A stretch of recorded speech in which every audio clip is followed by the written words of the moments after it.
आप सभी बच्चों का स्वामी विवेकानंद अकेडमी में स्वागत है। आज हम मॉडल पेपर का सब्जेक्टिव सॉल्यूशन लेके आए हैं, तो चलिए स्टार्ट करते हैं। तो पहला क्वेश्चन पहले देख लीजिए। किन्हीं 6 प्रश्नों का उत्तर देना है और ये टोटल 12 अंक का होगा। ये अति लघु उत्तरीय प्रश्न हल कर रहे हैं, तो चलिए स्टार्ट करते हैं। पहला क्वेश्चन पूछा गया कि हड़प्पा सभ्यता कहाँ विकसित हुई थी। हड़प्पा सभ्यता जो थी वो कहाँ विकसित हुई थी। तो हड़प्पा सभ्यता, इसका आंसर देखते हैं। हड़प्पा सभ्यता सिंधु घाटी यानी हड़प्पा सभ्यता या सिंधु घाटी सभ्यता भारत और पाकिस्तान में मुख्य रूप से विकसित हुई थी। इसके अलावा यह अफगानिस्तान के कुछ हिस्सों में फैली हुई थी। यह सभ्यता सिंधु और उसके सहायक नदियों के पास बसी थी। जो सिंधु घाटी सभ्यता है यह मुख्य रूप से भारत और पाकिस्तान के में विकसित हुई थी और इसके अलावा अफगानिस्तान के कुछ हिस्सों में फैली हुई थी और यह सभ्यता सिंधु और उसके सहायक नदियों के आसपास बसी थी। अच्छे से तरह से हम सब आंसर देख लें। तो चलिए क्वेश्चन नंबर 32 देखते हैं क्या पूछा गया है। शक संबंध का आरंभ किसने किया। शक संबंध का आरंभ किसने किया था। तो इसका राइट आंसर होगा शक संबंध की शुरुआत कुषाण वंश के सम्राट कनिष्क ने 78 ईस्वी में किया था। शक संबंध का जो आरंभ है वो कुषाण वंश के सम्राट थे कनिष्क, उसने 78 ईस्वी में किया था। 23 नाटक के शास्त्र के लेखक कौन थे। नाटक शास्त्र के लेखक कौन थे।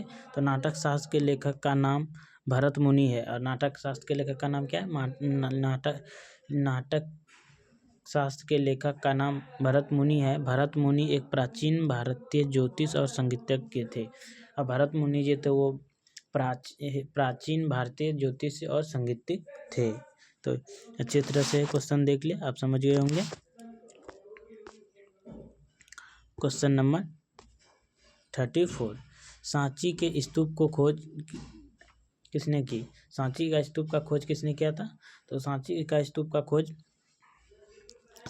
स्तूप की खोज ब्रिटिश अफसर जनरल हेनरी टेलर ने 1818 में की थी। सांची का स्तूप का जो खोज है वो ब्रिटिश अफसर जनरल हेनरी टेलर ने 1818 में किया था। Question number 35 travel in the Mughal empire पुस्तक की रचना किसने की। Travel in the Mughal empire की रचना किसने की। तो travel in the Mughal empire की रचना फ्रांसवा वर्नियर ने की थी, जो फ्रांस का निवासी था। फ्रांसवा वर्नियर कहाँ का निवासी था। तो फ्रांस का था। और travel in the Mughal empire पुस्तक इन्हीं का रचना है।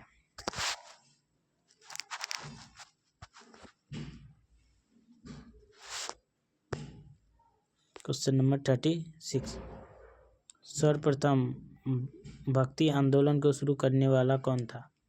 सर्वप्रथम भक्ति आंदोलन को शुरू किसने किया था। तो सर्वप्रथम भक्ति आंदोलन को शुरू रामानुज ने सर्वप्रथम भक्ति आंदोलन का शुरू किया था। रामानुज ने सर्वप्रथम भक्ति आंदोलन का शुरू किया था। वह एक वैष्णव संत थे और रामानुज जो थे वो एक वैष्णव संत थे। क्वेश्चन नंबर 37 ब्राह्मणी राज्यों की राजधानी कहाँ थी। ब्राह्मणी राज्यों की राजधानी कहाँ थी। तो ब्राह्मणी राज्यों की राजधानी, इसका आंसर देखते हैं। तो इसका आंसर है ब्राह्मणी राज्य की राजधानी 1347 और 1425 के बीच शाहनाबाद थी। जो कि विजयनगर ब्राह्मणी राज्य की राजधानी जो 1347 से 1425 के बीच शाहनाबाद थी, जिससे अब गुलबर्ग और जिसे अभी ये गुलबर्ग कहा जाता है। और फिर बाद में मोहम्मदाबाद कर दिया गया था। और बाद में मोहम्मदाबाद कर दिया था 1425 के बाद, जिसे अभी बिदर के नाम से जाना जाता है। अभी वर्तमान में बिदर के नाम से जाना जाता है। तो आई होप समझ गए होंगे अच्छे से। ये लास्ट और आखिरी क्वेश्चन अति लघु उत्तरीय का। तो भारत के अंतिम वायसराय कौन थे। भारत के अंतिम वायसराय कौन थे। तो लॉर्ड लुईस माउंटबेटन भारत के अंतिम वायसराय थे। कौन थे। लॉर्ड लुईस माउंटबेटन भारत का अंतिम वायसराय थे। आप सभी क्वेश्चन याद रखिएगा क्योंकि सभी इम्पोर्टेंट है। तो चलिए मिलते हैं अगले वीडियो में। अब अगले वीडियो में लघु उत्तरीय प्रश्न का आंसर आएगा। तो चलिए अच्छे से पढ़ाई करते रहिए। चलिए मिलते हैं अगले वीडियो में। जय हिंद जय भारत।